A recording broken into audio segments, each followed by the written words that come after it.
All right, super excited with you guys today. We are with an awesome guest, somebody who's close to us.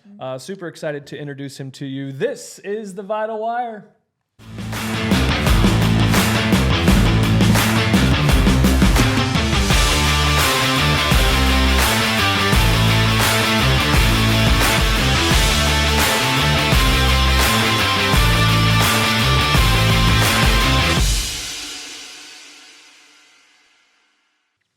All right, Josh Pezzimenti. That's right. You got to say it right. Pezzimenti. Very, very Italian. Yeah. Super excited you're with us, man. Thanks for being on with us.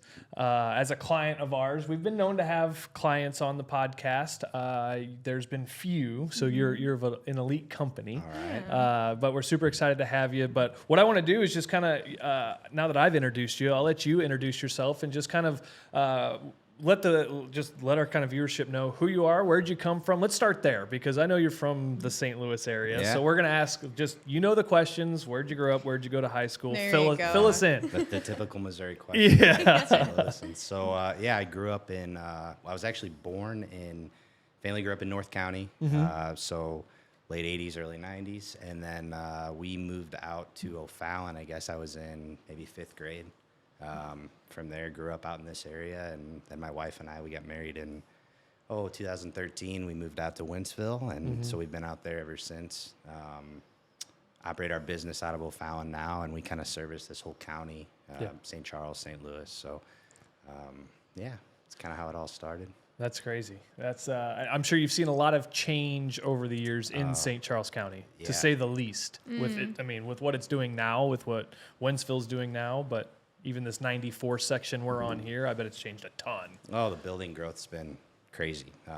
Home builders, as you guys know, have been rampant the last few years through COVID and the housing crisis. So, a lot of the areas that we used to work and play in have changed a lot. So it's, definitely telling. It seems like Missouri's St. Charles, a desirable place to live. I think Wentzville's been voted best place to live nationwide a few times over the last 10 years. So. Wait, that's cool. I didn't actually know that. Yeah. Cottleville, one of the safest. Yeah. And well, there you Wentzville, go. St. You guys Charles. are in Cottleville, right? Yeah. With our 8-person police force. Yeah, That's exactly. right. Exactly. Guys. So your business, you say you take care of the county. What is it you do? What is your business? Yeah. Obviously we have it right here. Yeah, if you guys are so- watching this, you can see it. We do a lot of different things. I've been involved in different businesses over the years. This has always been my core business. So I'll kind of take you way back, I guess. So I started 15, 16 years old. My family was in commercial real estate. My grandfather started the business, and pretty cool story. So he came here from, he was born here. My great Nona, so his mother, came here from Italy. He was born here in Missouri. Crazy story I have to tell you. So when he got to his teenage years, 13, 14 years old, him and a friend, they lived way up north, north of Bowling Green. And they said, hey, there's a shoe factory way down south that we heard has work.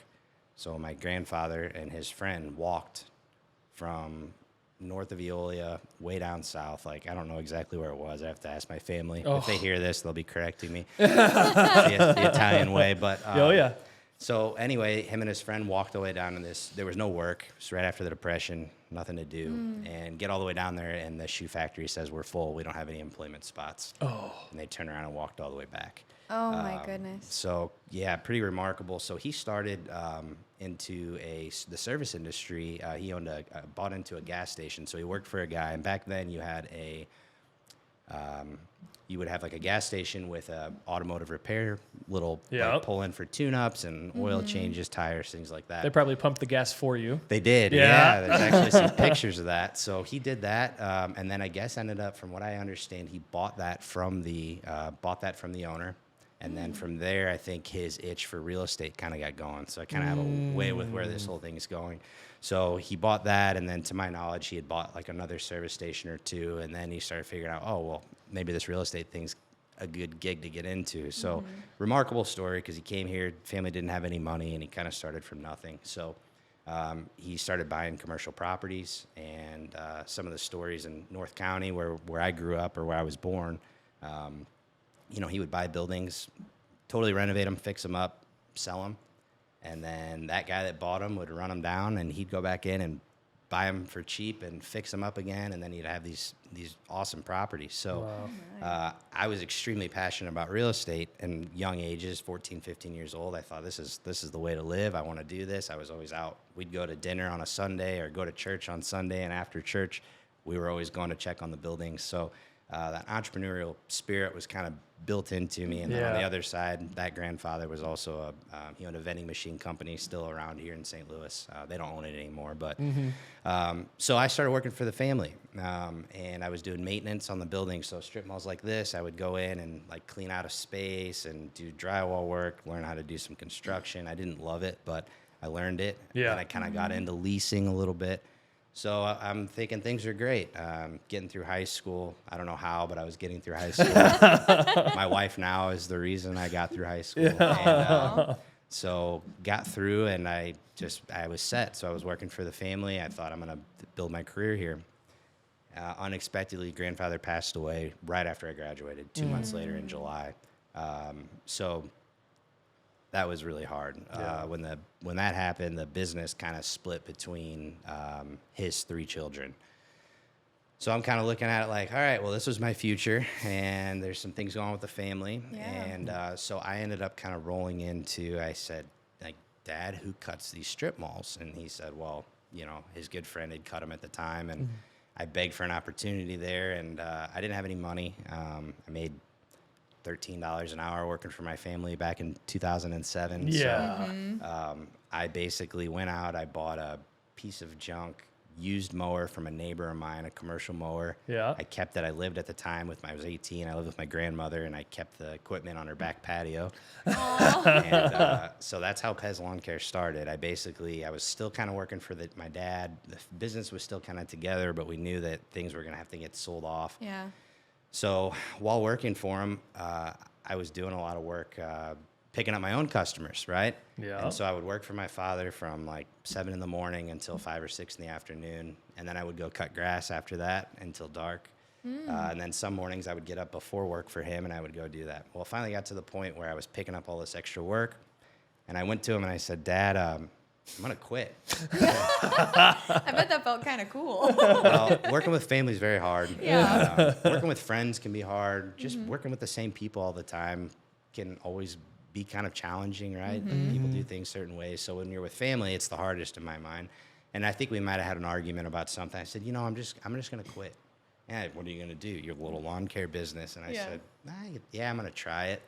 So anyway, the business kind of split off, and I lost those accounts. That kind of went by the wayside. But I built this other thing, and through that, I tried some other stuff. I went to EMT school. I've got family in the fire business, and they were like really pushing me, like, this is a great in. You don't totally have a great plan right now. You know, we don't know about this lawn care thing. So I went to EMT school, and then I was about to start medic school, I think, after I passed EMT school, and I just pulled the plug on it. And I had even tried a little bit of community college, because everyone said, you got to go to college. So all right, well, I can't get ahead if I don't go to college. Right? So I went to community college, and I hated that too. And the business classes, I was like, I'm not getting anything from this. So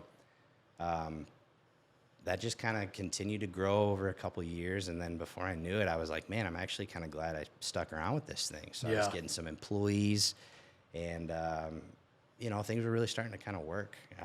So I had a lot of people in the background like, oh, you should have gone to fire. You could be a firefighter. You could make $90 grand a year. It's like families, like they're the first one to protect you. Like I believe most of the time it comes out of protection. It's like, we want you to be successful. We want you to be stable. We want you to have something. But they're very much the first ones too to like be very like, no, you don't want to do that. Like the first ones to knock you down off your ledge and kind of step on you a little bit. But and I think a lot of that is, like you said, your family wants your best interest, and they don't want to see you fumble and fail. And in my opinion, like those early years, I really think before 18, I think 15, 16 years old, if you're 15 and you're not working, there's a problem. It's either your parents are the problem, they're enabling you, and they're giving you too much. And not to offend anyone that might do that, but that's my beliefs is like, I didn't have, like, family had a lot of cool assets and stuff. They had these properties and stuff, but they're very frugal. There wasn't a lot of like, you know, Christmas time and things like that. It's not like we were waking up to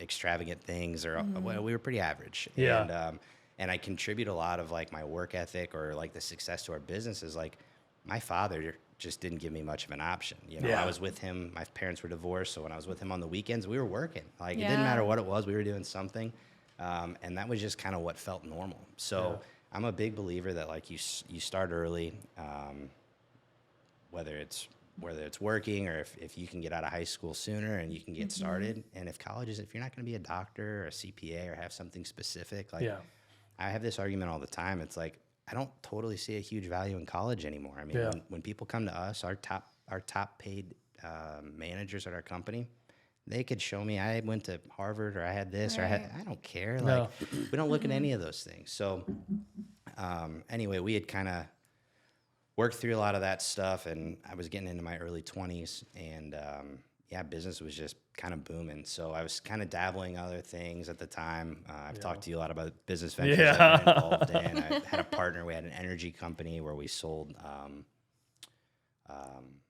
It's really hard to explain, but basically in other states you can purchase your electricity at a discounted rate. They have brokers.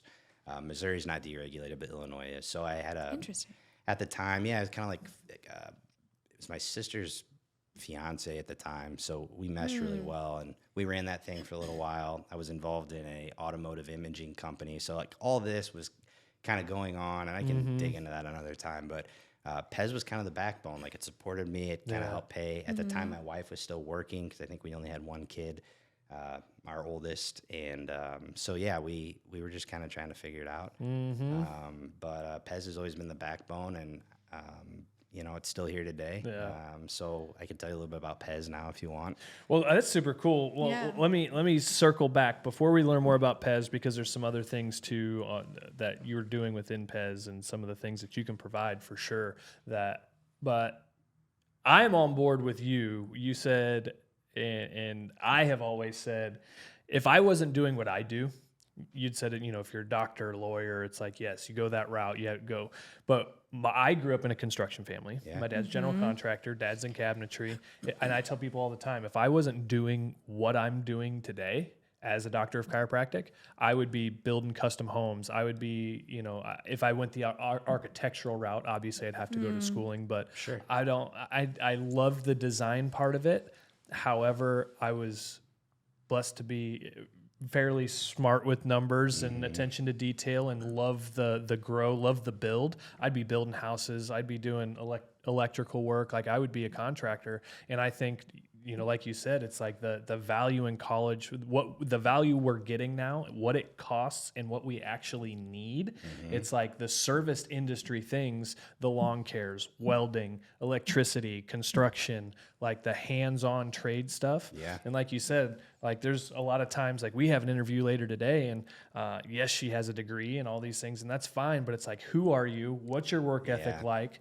Are you an initiator? Can you think logically? It's like the common sense days, the critical thinking. It's like, it's like you go to school, you sit in the classroom, and you become a part of that matrix where, like you said, it's like some of our upbringing was, 14, 15 years old. I was power washing houses with dad. It's like you and I share a very similar story, but that real world experience, like you said, it's not a knock on anybody else, but it's like to see what people like you have done. It's not that you don't have education, but it's like, do you actually need it? Do good work, provide a good product, learn, get street smart, learn how to manage money. There's so many good things that come from outside of the classroom where if they can get started sooner, hell yeah. I'm totally in on that. I was going to say, I couldn't agree more with the whole college thing in general. I would love to see our entire education system flip, which I know we're very much the same, like both of us are for that, because heck, to this day, I joke about the fact that I learned more on TikTok than I did for my 4-year college degree. I'm like, the things that aren't taught in school are the things that you actually need to know. And so like, I'm excited because actually I just found out that St. Dominic is working on purchasing an entire factory building to bring trades back into school. So like, hearing that stuff coming into our education system, at least around us and like around me personally, because I coach there, I'm like, that's what we need. Absolutely. We need more of that. These kids are coming out of high school, they're coming out of grade school, and even college, not knowing how to do their own laundry or how to cut their grass, what they Change need a to light do. bulb. I mean, like, fix simple things in their own homes or in their own lives. And it's frustrating because like myself, I didn't know how to jump a car. Right. What happens when your battery dies? Yeah. You need to know those kind of things. Common life skills. Common Well, you life can bring your skills. kids over to our house too, because obviously you know about the racing side of things. That's right. Like I love racing. It's not, it's not something. It's something that we love to do as a hobby. We're not married to it, but that's part of the reason I got back into it. Is yes, it was my come from, but like we were talking about, those boys see something happen on the track. I break something or somebody wrecks me, whatever the case is, how I respond after that, they get to watch and see. Right. How the car gets back on the trailer, when it comes home and gets in the shop, who works on it, Right. how I work on it, how I fix it because I broke it, and all those things. It's like that's really what the racing side is for me. Is it's like it's a service-based trade, electrical, automotive, whatever it is. It's Right. like it's all there. So. Well, yeah, you're teaching them a ton about organization. I know your race trailer, that's got to be a huge logistical thing to manage, right? I mean, I'm sure you've got tires and parts in the car and tools. So I support that 100%. So we're pretty open about our kids go to school together, right? Yeah. Yep. We love that approach, the Montessori approach for our kids, but we were very open with the school, and we took our kids there and said, like, we want our kids to have hands-on life experiences. So I was just telling Dustin this morning, like, I'll pull my oldest son out. I do it often. Like the school, I don't think the school loves it. I hope they're not listening right now, but I do it often. And If they are, take note. yeah, I just don't think you can replace these. Going to your races, seeing what happens. This is what broke. Here's the problem. We want to take it to this shop. It's $25,000 to have this repair done, but hey, Right. if we do it here ourselves, we can probably save $7,000 or $8,000. I know how to do it. You teach your kids that knowledge, you're not going to lose it. Yeah. Back to what you were saying about high school. I was not a great student. I was a horrible You and me, student, yeah. And I remember the big thing was like, where are you going to go? What are you going to do about college? Like all my friends were applying to get into college and stuff. I hadn't sent a single application. You didn't go to Mizzou? Right. I didn't. I've been to like one LU? Mizzou game. We joke in the office, got a guy that runs our company, and people say, did you go to college? He goes, I went to Mizzou every weekend. So I love that. but do you remember, this resonates with me a lot because it was so important in choosing what our kids were going to do for education, because I didn't want them to have the same experience I did. And it's nothing against public schools. I have a lot of friends and family that are teachers or principals and stuff in Absolutely. public schools, and I totally support that. I don't think it's them. I think it's what's being brought to them is what they need to teach. But guys, I think it's imperative that we were frowned upon. Like I was called like lawn boy, right? Yeah. And people made fun of me. Well, I'm laughing now, Yeah, right? yeah. Because a Right. lot of them that went, they've got $150,000 worth of college debt, and they're still working their first job. They haven't had what they thought they were going to have. I didn't do any of that. I went in and I got through school because I had to, but I was waiting for that 225 alarm so I could go make money or do whatever it was. Yeah. Yeah. And I just remember schools like, I'm not going to go to college. Well, what are you going to be in construction?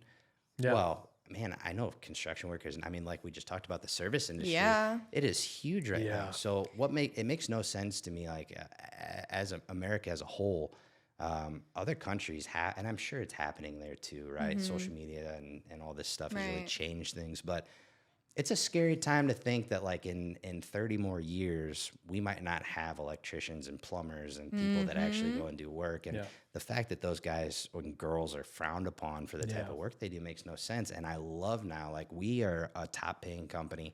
There's a union that has a landscape package here. That union rep he hasn't in a while. He would come into our office all the time. You guys really need to join with the union. So I said, okay, yeah, we'll get you better jobs. They said, okay. So let's talk about it. So I bring my whole shop in. I sit everyone down, and we have a meeting. I said, guys, I think we're going to join the union because there's more opportunities. There's some benefits there. And they said, well, what's the pay? How much more do we make? And I said, well, guys, we're already actually paying you more than what the scale is that they require us to pay. So you guys are good. Well, they had to pay then a fee to out of every paycheck to pay into the union. Yeah. So, it was a really interesting spot to be in. But I guess what I'm trying to say here is there's a lot of service business that you can go work in with little knowledge. Yeah. That you can, we'll train guys, we'll put guys through training. I know that in other industries, other construction industries, electricians are a big one right now.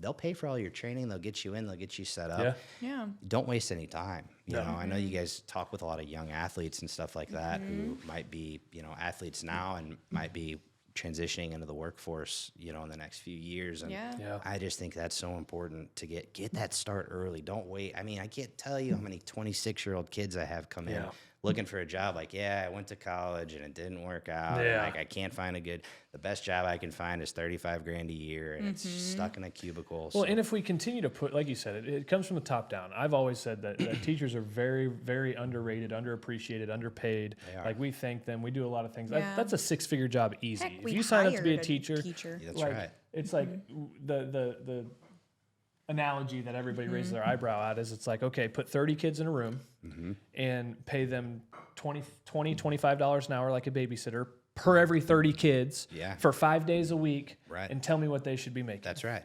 And so that's just babysitting. That's not giving them any valuable knowledge, teaching, structure. Right. And it's like, so there's that don't hear what we're not saying for sure. So it's like, we appreciate and value my all gosh, those yes. people. Oh, The 100%. structure of what public education is starting to change a little bit, but it's very cool to see a lot, even my boys and a lot of people ask about the racing thing or ask, what would you do differently? I was like, I'd be building houses. I'd be doing those things. And because here's the thing is it's like, oh, go to college. If that doesn't change, go to college, sit in the classroom. And if you want to, good, go do that. Yeah. But we shouldn't be pushing it because everybody else is also bitching about how long it takes to build a house. Right. How long it is to get a project done in their backyard. That's right. And it's like, because we don't have enough people doing it. Oh, there's competition. It's like, no. There's not enough. Like, you cannot do all of the hardscaping, landscaping, big project, pool projects, and just re-landscaping of all these backyards, cutting all these lawns. It's like there's a capacity where you either have to hire more people, but even at that, it's like, could you serve, in the best case scenario, could you really serve all 900,000 people in St. Charles County? Like, that would take a hell of a scale to do, but we don't have the pool to even drive a mower. That's right. It's like, That's so, I mean, I think it'll change. It's going to need to, because like you said, in 30, 40 years, if it doesn't, it's like these strip malls don't get fixed. Houses don't get done. Repairs in the house. Like, Well, it's caused our price. I mean, if you guys have had service done to your house, you've noticed, oh my gosh, this seems expensive. Oh, absolutely. We were paying well in the industry for what the industry was pre-COVID, let's say like 2018, right? And that's before I really had a lot of stuff going. Like, I was still very involved in the business day to day. I was still out with crews. I was still like hands-on. I was doing some sales. I was still taking, all the operational responsibility on my shoulders. And you're totally right. Like, so as we grew, we knew like we had to really pay more to retain good talent. So we kind of started that with management. We had a few field workers, but the reason that pricing in the service industry has gone up so much is because there was such a shortage. Is we had to pay people to stay. yeah. Yep. But it's really changed the whole dynamic of the company, because now, a few years later, through the COVID stuff, what are we, end of 23, we're in Q4 now. So, it's a lot different of a spot. We're coming to, in my opinion, we're coming to harder times. I think the economy is going to soften, and I think it's going to be very telling. I think what will happen is you're going to have less people want to enroll in college. You're going to have more people just want to get to work. You're going to have a lot of people in corporate jobs that maybe have or don't have a degree that are, I assume layoffs are probably going to continue to happen. And typically when we see that, I remember back in 2008, that's when my business was first kind of starting. But there was a lot more workers available then, because people just needed to feed their families. Yeah. Right. So we're going to ebb and flow through these weird times. But what's continuing to happen is like the minimum wage, not even the minimum wage, because we're so much far past that now. Right. I think we're significantly more than what the minimum wage even is at this point. But it's going to be very interesting to see kind of what happens. So like, what happens here if the economy really gets really soft and things get tough? How is that going to change for service businesses? Like, how do we bring our pricing down? Are we going to go to our employees and say, hey, the market's not supporting these wages anymore? I don't think so. I think this wage increase is here to stay, and I love it.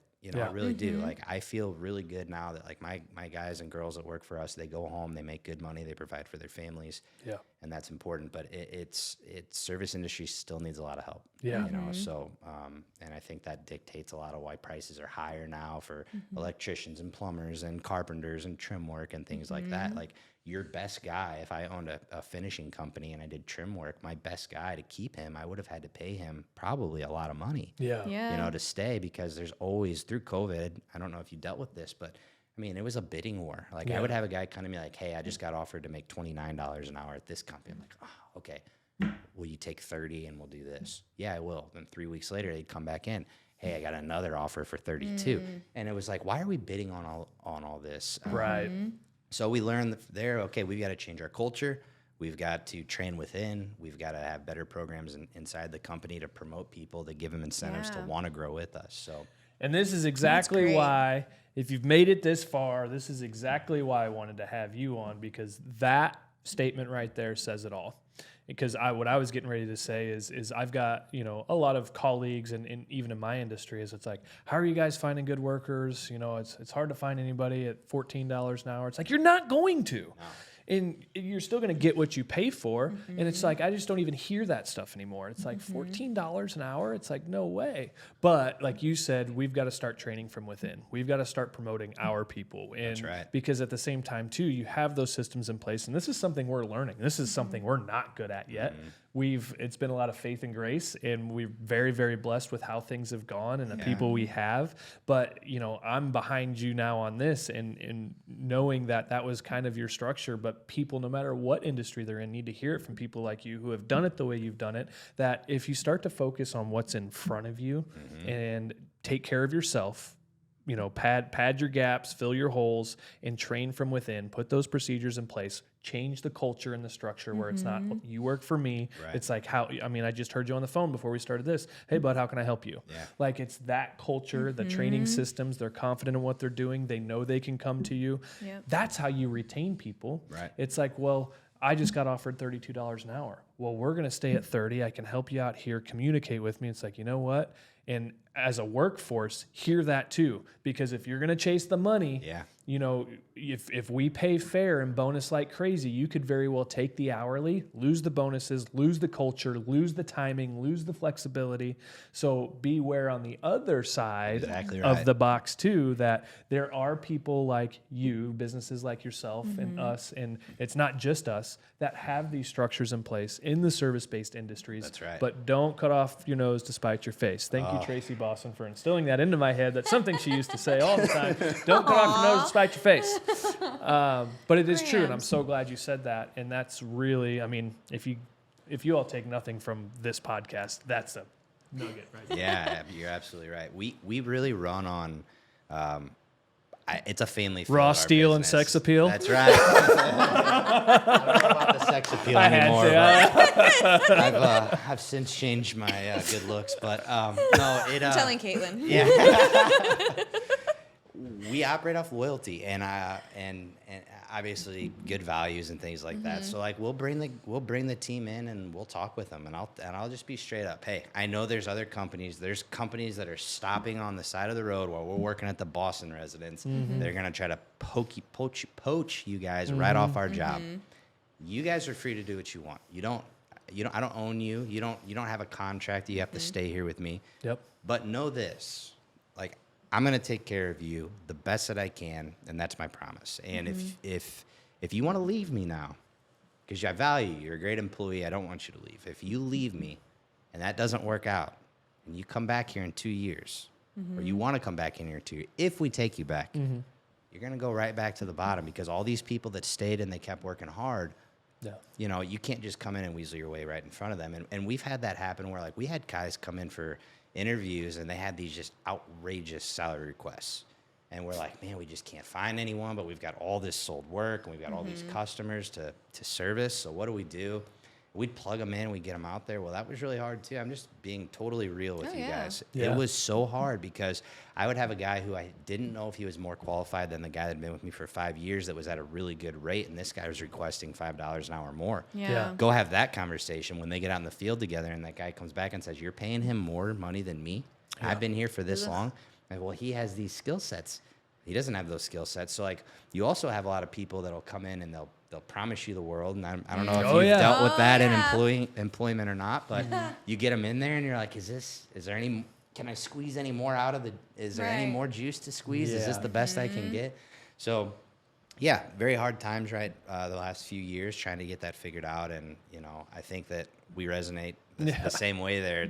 We work off loyalty, and I tell my team, like, if you have an issue, you have something going on, just come talk to me, be real with me about it, and let's try to figure out, the best solution. Like, I can't always give you that pay raise, but I can promise you that, like, I'm not going to go put my family in front of yours. Like, we're not going to eat before you are. Like, we're in this together, and it's worked well. We have guys that have been with us for a long time, and our Christmas party's coming up. I absolutely love it. Favorite time of the year. That's so they get fun. all pumped up. So Yeah, we I'm dropping in on that Christmas party. yeah, absolutely. Actually, I'm gonna costume up. I'm gonna incognito and just sneak my way in. I thought you were gonna dress up as I'm gonna Santa. wedding. I'm gonna wedding crest. I'm gonna come in a black Armani suit with the. bow an tie. Armani. Wait, an Armani Santa? I'm confused. He's gonna be like, "Oh, the Italians are here." I'm in the wrong place. No, something that we have found over the years that seems very similar to you with loyalty and all of that is we have started, instead of hiring for a position, we hire a person. It's absolutely right. Hire people. And so we hire people as opposed to like, I need a front desk. No, you need somebody that's going to be good with your clientele. Yeah. That's going to love on them as much as you love them. So that's what we've started doing. And honestly, the 2 employees we have right now are absolutely outstanding that because they not only love their jobs, but they love us. Yeah. And they love what we're trying to and doing. They see for the our vision, community. right? Yeah. Yes. And so that's been really cool because they're also behind, we'll all get to that salary we want. We'll get there. We got to do the work in the background. We want to help you do the work in the background. And they know that, like, we will be the last ones to take a salary, like you just said. Like, we want them to succeed as much as we want to succeed. That's and right. they want us to succeed as much as they want to succeed, which is super cool to see in an employee because we haven't really had that in the past because they have been just like, where's my paycheck? Where's my paycheck? Where's That's my right. paycheck? Over the And past couple of years, we've had some great employees. Absolutely. And so, and you learn, but the cool thing about this too, and for those of you that are listening and those that are going to see this, it's like me personally, like he has yet to drop a plug on what he actually does. That's Pezz true. Lawn Care. I already tried throwing it in, but it's people need to be listening to, if you're going to hire somebody to do work at your house, because we are going to jump into what it is you actually do and what it is you're looking for, if anything. But I would pay more knowing that somebody's business culture is like this. Instead of just like, okay, who's the cheapest one I can get? Oh, the guy comes in, he's not shaved, he smells like crap, smells like cigarettes, but he got the job done. Might be a very good job, cost less. It's like, but the culture, like if I knew what the culture looks like, it's like I would much rather have my service done, whether it's lawn care, pest control, construction, additions, whatever it is. If I had companies lined up, I would then go into the culture and I would pick accordingly. It's like as long as nobody was way off base and somebody was like 6 figures more than the other one, That's right. it's like if they're all comparable, like I would pay 10, 15, 20% more if the culture stood out among the other ones. It's like, you know what? I know what they're about. That's a great thing to hear because we have that conversation internally a lot. So like when we run budget a few times a year and we're constantly adjusting our hourly price because we're trying to keep it cheap. But, we just had this scenario. You guys liked and shared a reel for us that was from a big job we just completed in Innsbruck. And I'd love to talk to you. We'll probably talk about it after this. The owner is that we're doing the project for. He's a business broker. He's owned and sold tons of businesses. And they're just very good people. So my favorite kind of customer because we're out there talking with them and we're kind of going over numbers a lot, and that exact thing came up. And I said, here's a little bit about Pezz. Here's what we do. And I don't typically go out and meet with customers that often anymore, but this was kind of a bigger job, so I really wanted to go out there, and I wanted to see it. I wanted to make sure I was comfortable even doing it because I've walked away from jobs. I've looked at them and gone, I'm not the best guy for this, but here is the guy, and I'll straight away, I'll get that 6-figure job right away because I know, like, if I can't be the best, I don't want to do it. Right. And so I was talking with her about this, and I said, you know, we have 401k for our employees that we match, 4% match. We have health benefits that are awesome. You know, we've got dental, vision, health, and I'm explaining all these things, and she's looking there like, wow, that's a really nice truck you guys have. I'm like, well, I was like, we've kind of evaluated the difference. It's better to buy the newer trucks that you can hopefully use the warranty with than it is to buy the older trucks and continue to stick maintenance into them. When that truck goes down, we were just talking about a labor shortage. You couldn't get a vehicle into a shop. Nope. Then we couldn't come service the property. So as I'm speaking all this with this customer, she's just, yeah, I love it. I love it. I love it. Like she's talking about the guys, and then the guys come down and they're super friendly with her. Like it just kind of worked out perfectly because the guys, sometimes you get them real boisterous with customers. Other times they're not so much. And they were just super Speak less, happy. say more, please. That's right. Yeah. and so it resonated with her, and she just said, "Look, I know that you're probably not going to be cheaper than the other company that came out and bid it, but we love talking to you. We love what you guys are about. We love your values. We've got like a core values thing that we talked about when we met with her, and that just went so far. So you're totally right. Like we vet customers all the time on big projects. Yeah. And if we feel like we're not going to be a good fit, or I don't feel a good chemistry, I'll just pass on it. And I've offended people that way, and I feel bad for that, but I don't. Right. You know, because I'm here to make sure that you have an awesome experience, and we're going to get a 5-star review. And also, like, I want to make sure that my guys don't get worked to the point where they're like, why are we doing this job? Right. Guys, it's happened. They've called me like, your own. you better get a different crew out here. I'm not dealing with this anymore. And what are we going to do? So we put a lot of time into that, making sure that we're the right fit for the customer as well as it being a good fit for us. It might sound a little selfish, but it works. No, give everybody, and the experience is the biggest word, and that's something that we've shifted to, and I think everybody in service-based industries needs to shift to is it's okay not to be the cheapest, and you know we're definitely not the cheapest. We don't aim to be, but our experience is high. It's like it's also with that new truck. It's like, well, you could have the 1984 rusted out Dodge sitting out in front of your $2.2 million house, or you can have this, you know, 2020 F-350 sitting out there that's clean, and so that says a lot too. Just the presence of what is sitting out in front of their house in a business like yours. So everything is cared about. Yeah. There's like a persona, I think, too. For some reason, it's like a stigma with this industry that, you know, like workers are cheap, you know, and they're not. We have a lot of customers from California, and in California, you have a lot of immigrants from Mexico, Guatemala, South America. He knows that. They come right up, and then basically your lawn service is like the local guy that lives around there, and they pay him, you know, he's happy with maybe $25, $30 an hour, but he's not a company, he's not insured. He uses most of your tools. So when a lot of people through COVID, they moved out here, right? They sold their properties, they made all their money, and then you move to Missouri and you sell your 1,200 square foot house in California for $2 million. What can you buy here? Right? Man. Right, no kidding. So then they're looking at some of our pricing and stuff, and they're like, "Oh, well, your guys are, you know, they're this ethnicity. Like, shouldn't they just be cheaper?" And it's like, no, not at all. That is not how this works. Like, they're professionals. They do qualified work. They're trained. A lot of them have certifications and different skill sets. There's like a weird persona that like these are just guys that we just pile into a truck and go out and say, "All right, here's what you're doing."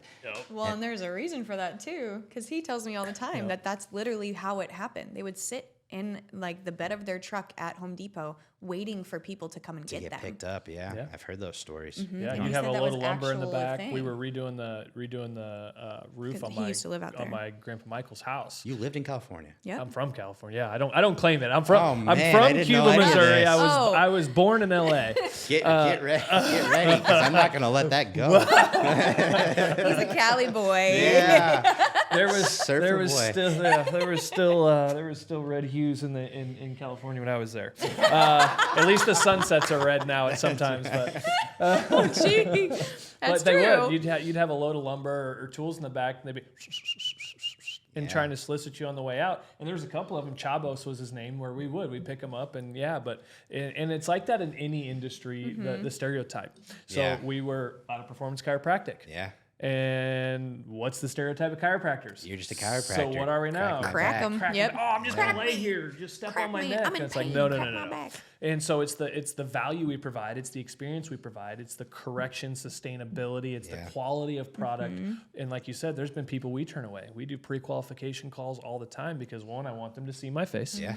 I want them to know that if we don't vibe, that's okay. Yeah. I'm here for anybody. We're not for everybody, but we're going to be a good fit. But I took chiropractic out of the name because it's like, oh, well, you know, you don't take insurance, you this, you should be cheaper. My old chiropractor. And it's like, well, why are you here? Yeah. I want to help you, but we do, we're always trying to pay more and provide our employees with more. We have a beautiful facility with state-of-the-art technology. You know, you have nice trucks and state-of-the-art equipment. It's like that in the industry. So I think really what this podcast sounds like, that we didn't even know it was going to go there, is look at the culture of who you're putting around you, who you're hiring, who you're employing, and base it on culture, not just price. And if you are on the other side, and not everybody's meant to be an entrepreneur and sit in a leadership role, and a lot of people don't even care to, don't want to. So if you are on the employee side of things, learn how to gain more responsibility. That's right.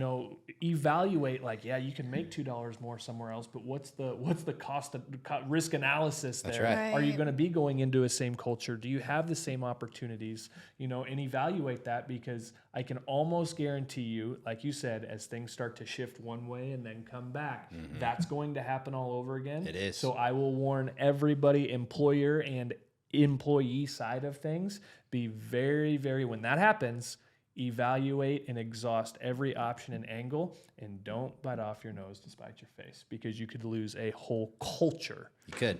And that's a lifestyle. It is. And that's how you go home and treat your kids at the end of the day. That's right. Because you're making $2 more, but it's stressful and the environment sucks, and you're the average of the 5 people you're around most. That's right. And you put a bad orange next to a good orange, that orange is going to wilt. Now you take that home. That's right. And you sacrificed a culture for a couple dollars an hour, when sometimes either all you had to do was ask, or, hey, I understand you can't pay me more, but how can I make up the difference? That's right. We talk about that a lot. Like, come in, I can't guarantee you that I can do exactly what you want, but let's try to figure out a solution. And I've even personally kind of mentored people through finances a little bit. Like, man, I just bought this truck. I'm like, that's a beautiful truck. How much is that thing anyway? It's like $900 a month. I'm like, dude, you just bought a truck with a $900 a month payment, and we were just talking about your other expenses. And, you've got to kind of guide people. And, like, as business owners and entrepreneurs, like, I love doing that for I don't pry for it, but, like, if they want the advice or they want help working through something, I love doing that. Yeah. To what you were saying, like, my vision on chiropractic work changed completely when I met you guys. So, I met them through our kids' school. Not the first person to say that. Let's put it that way. I came in here thinking, okay, what did I do? Oh, I threw my back out. Oh no, you were that was, guy what, that the walked day through a after? chiropractic office that needed me right now. Yeah, it was the day after your son's birthday party. It was so exactly bad right. your wife Yeah. You called had a my great wife memory. and made you come. Yeah. That's how that happened. Yeah, that is right. Yeah, I can recall this. Are we okay on time? Yeah, You were fine. I can recall the scenario. So I was actually at a nursery one morning. I had a very, very picky customer that I've worked for a long time. I like to go pick his plants because I just know, I should be the one to pick the plants. So, like, I'm not above that, right? Yep. I'll go out and pick them up. And I was loading these things. And anyways, I picked this boxwood up. And as I was turning, I just felt all the way through, fell to the ground. And these workers are like, dude, are you okay? Are you having a stroke or something? I'm like, something just happened in my back. I don't know what it is, but I can't even move. So these guys lifted me in my truck. I drove to my office. I called my wife. I'm like, you got to pick me up. I don't know what the deal is, but I can't even walk. And I think something's wrong, bad. And anyways, so that's how I got linked up with you guys. And it was an awesome experience. And I've really been talking with a lot of... Well, thank you for Yeah, of course. thanks. Dustin and I talk all the time. And we're always bouncing ideas, business ideas off each other. And I've told a lot of people about this practice. And... what you just said has come up, like, oh, I don't need all that, dude. I just want to go in there, and I just, like, one-time thing. I'm like, oh, this isn't your guy. And then I'll pitch it to him, like, this is what they do here. It's a whole wellness program. Like, this is how it works. And you can speak to this better than I can, of course. But seeing how you guys do things in here has really changed the way I've viewed this. Like, I love coming in here. I put on your surveys when I used to fill them out all the time. Like, this place is welcoming. It's clean. Every day Sam sees me. She asks about my day. How are things going? how's your family? How's your kids? Is anybody sick? Like whatever it is, Yeah. extremely personal. Like I love coming here. Thank you. It's just such a different experience than what I've ever had at a, when I was out, I didn't even know you guys, right? Like I knew that our kids went to the same school. Yeah. And a week later, or over the weekend on a Saturday or a Sunday, Dustin's texting me saying, "Hey man, how's your back doing?" And I'm like, there's no way that the doctor, the chiropractor, the owner of this place is taking time on his weekend to text me. I'm like, oh, it's probably just an automated thing. So I respond back. I'm like, oh, it's not going so bad. Like I'm moving a little bit. And he was like, awesome. Well, make sure you're doing these things. And I'm like, oh, it isn't. So that was like what hooked me, right? Is these people genuinely care about their patients. They want to see you through. And man, that was back in early spring, and I thought I was going to be here for a few months, and I've been here every week since then. So thank you guys for that. Yeah, no, absolutely. Thank you. Well, now that we've taken all of our time talking, great content. Oh my Like I gosh, said, this is I don't have a fantastic. plan on how this is going to go. Yeah. We never But do. it was very valid. No, Don't be it's sorry. great. I'll Be get a little yourself. chatty. No. I love it. I We think gotta have a part two. I don't even think we really got off base at all. But as now, let's close this out. But with Okay. everything we've talked about, we've learned a lot about really what you stand for and what your business stands for. And people can assume what it is you do, but there's a lot of beautiful work that you guys do. We were just looking through some of your videos and talking about how we can get some more of that content out, because the lawn care side, that everybody needs is like, this is where you need to go. This is people like this who you need to hire to do Yes. that. But the other thing that I think is very cool too are those big jobs that you guys do. Like you were telling me about even some 6-figure jobs. Like if you have big landscaping overhaul, like if you're doing a 6-figure overhaul, like you're doing a ton. Yes. But even if you just tell us about what else you can do, that's kind of the extreme point. You can you can do as much as you want. Yeah. But there's also some of the easier stuff too. But that's the kind of reconstruction and landscaping is one of the things that I love that you do, because it's a old build. It's definitely an eye catcher, right? So we made those videos and stuff, but no, let's be honest and real. We're not a huge company. We're about 25 employees. Anywhere from 5,000 to 500,000 is kind of our scope wheel of project size. But to caveat that, we also have like full service maintenance. So the business is kind of split up in a few divisions. So we have a maintenance division, which is like lawn care, fertilization. Right now, leaf removal is huge. Right. Yeah. And we Especially now, because now that we've Extremely. had a little wet this morning. finally. Finally. This has Yes. been the worst year for leaves in forever. Like, so we have a weird My mom transition. just said that actually. Oh, it's been horrible. Like, we typically have most of our cleanups done before Thanksgiving, and now next week's going to be crazy because we wanted to hold off for our customers. Nobody really wants to do a leaf cleanup when they're half full, and then now they're obviously very much dropping. Yeah. So Yes. Yeah. next week, I'm going to be out of town next week, so hopefully they got it under control. But yeah, so we have a maintenance division. The maintenance encompasses commercial and residential. It's mowing, fertilization, bush trimming, all your basic spade edging, mulching, services like that. Then we have our landscape, so lots of planting. We do a lot of berms for people, boulder walls, things like that. And then we also have and then hardscaping. So hardscaping is kind of our big thing. That's what a lot of people, that's what I think runs on social media. And that's where we Yeah. get so much engagement. But The transformation's big. I just get afraid that we run off like our $5,000 project customers. There's a lot of people that just want a good cleanup. They want like maybe a fire pit added, and that cost-effective things. Let's be real. I'm not the kind of person that would typically afford a $100,000 landscaping job, right? Yeah. And I don't think a lot of people there are, but we have the capacity to do those jobs. But a lot of the work that we do are really, under $50,000. So that kind of encompasses, we do a lot of retaining walls, paver patios, fire pits. We can do outside fireplaces.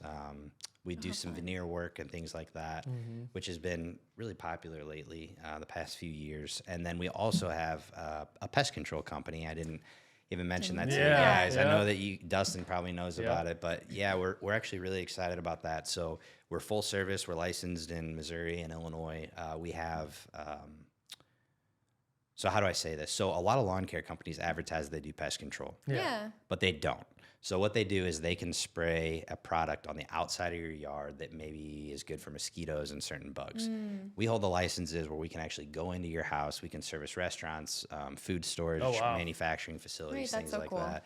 So we started the pest control company, I think 4 years ago. And the idea was we have so many customers that are both hands in. So like we handle a lot of mowing, but we also handle all their landscape maintenance, their snow removal. We're kind of a total package. Yeah. I started looking at a lot of, I'm a dork and I read profit and loss sheets. And so I'll look up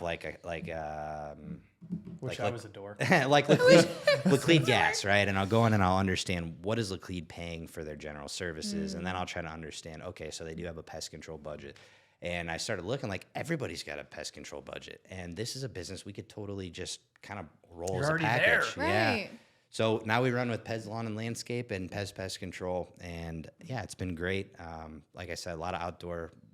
A slogan that we had is, we want to bring the outside of your house, the inside of your house to the outside of your house. I love that. Outdoor living centers and cool sitting walls with pavers and things like that. Yeah. So that's a lot of what we do. Yeah. But overall, I'm kind of a serial entrepreneur. I've had my hands in a lot, and I think that's why we connect so well with both of you guys. So much so. Had your hands in a lot. I think I want to get my hands in a lot. Yeah, well, there's goods and bad. You don't know if you don't try. Yeah. But what I've always been a big thing of is like, this has always been my core. I've always had this. It's not going anywhere. We're not getting rid of it. There's been hard times with it, but it's always supported me to do the other things that I want to do. I love that. So the creativity, I'm a fairly creative person when it comes to like other business ventures and things like that. And I get interested in generally in business. Yeah. And so I would just tell you, like, always remember where you came from, but love that. always explore those new avenues too. So Yeah. That's Perfect. great. Well, we're just going to leave it at that. Yeah. I think that's a perfect way to end it. Stay consistent, pay attention to culture, and don't forget where you came from. that's right. Josh, Absolutely. thank you for doing Yes, this. thank I you hope it was guys. worth your time. Absolutely, I know it was you were a worth little it. apprehensive on the front end, but Yeah, this it was good, right? It was my great. first ever podcast, so I thank both of you for letting me have this Yeah. opportunity. It's Absolutely. been good, and It was good. yeah. That's so fun. We'll put. We might not have you on again, but it was Yeah, good one. No, I I'm couldn't just blame kidding. you for that. making me cough. We'll put all of your contact information for your businesses, both the pest and the lawn, in the description of the podcast, and then in all of the posts, so you guys Link in will the be bio, able they say. to Link in the bio. bio. Okay, got it. But that way, anybody that is listening and needs your services, because everybody needs your services, will be able to get in touch with you. Well, thank you. I appreciate everything. All right. It's been great. See ya.